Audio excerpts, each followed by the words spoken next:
तो आज हम बात करेंगे नारद भक्ति सूत्र की।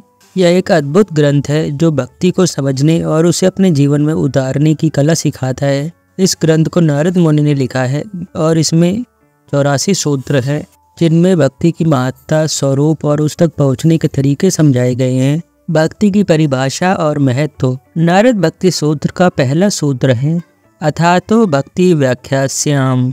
इसका मतलब है कि अब हम भक्ति की व्याख्या करेंगे। यह सूत्र भक्ति के महत्व पर जोर देता है। भक्ति साधारण प्रेम नहीं है, यह उस परम प्रेम की बात करता है जो हमें ईश्वर से जोड़ता है। नारद मुनि कहते हैं कि भक्ति का मार्ग सीधा और सरल है, लेकिन इसे गहराई से समझने की आवश्यकता है।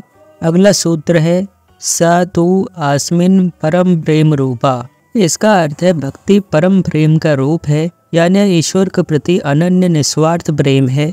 यहाँ प्रेम की बात हो रही है जिसे शर्तों से मुक्त माना गया है। भक्ति में हम ईश्वर से कुछ पाने के लिए प्रेम नहीं करते, बल्कि प्रेम करना ही भक्ति का उद्देश्य बन जाता है।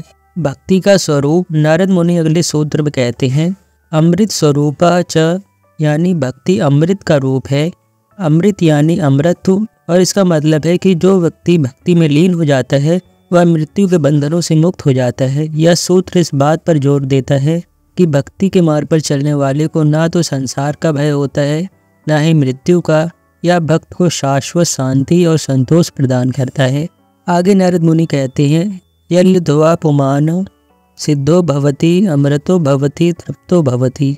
इसका अर्थ है जो व्यक्ति भक्ति को प्राप्त कर लेता है वह सिद्ध हो जाता है, अमृतमय हो जाता है और पूरी तरह संतुष्ट हो जाता है।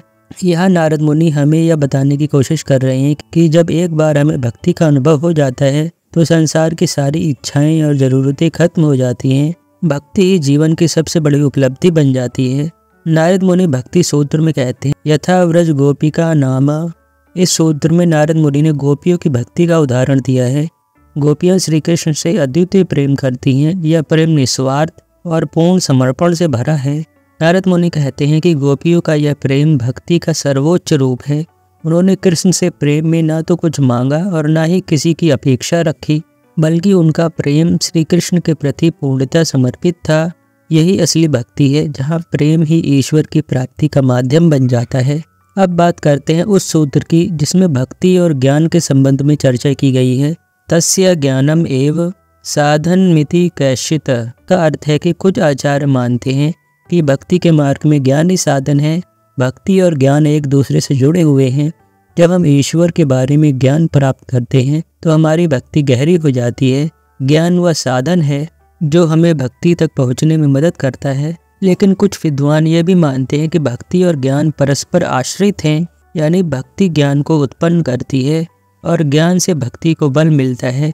तो नारद भक्ति सूत्र एक ऐसा ग्रंथ है जो हमें यह सिखाता है कि सच्ची भक्ति का मार्ग प्रेम, समर्पण और निस्वार्थ भाव से भरा होता है। भक्ति न केवल हमें ईश्वर से जोड़ती है, बल्कि यह हमारे जीवन को अमृतमय बना देती है।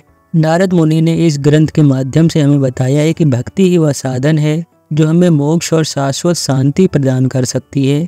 तो आप भक्ति को और गहराई से समझना चाहते हैं तो आप नारद मुनि का भक्ति सूत्र ग्रंथ पढ़ सकते हैं। कुल 84 सूत्र बताए गए हैं जो कि भक्ति की एक अनूठी व्याख्या करते हैं।